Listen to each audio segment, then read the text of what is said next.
আর ওখানে মানুষ যায় ভালো হওয়ার নিয়তে। আমার লালনের মাজারে যায় কুষ্টিয়া, বউ ছেলে মেয়ে বেটার বউ সব নিয়ে চলে যাচ্ছে।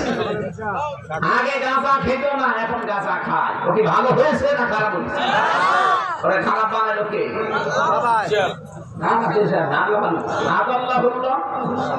আপনি আলেন, আপনি আলেন না বলবো এর বললে আল্লাহ বললো। আল্লাহ নিজে খারাপ বানিয়েছে। কেন বানিয়েছেন? কারণ কোরআন নেই। কোরআন ওখানে নেই, তুই গেলি কেন? যেখানে কোরআন নেই সেখানে কেউ যদি ভালো হওয়ার নিয়ত থাকে, আল্লাহ তাকে খারাপ বানিয়ে দেবে। দায়িত্ব নিয়েছে কে? আপনি কথা কত শক্ত কথা টের পেয়েছেন। সুতরাং এখন থেকে সিদ্ধান্ত নিয়ে বাড়ি যাবেন।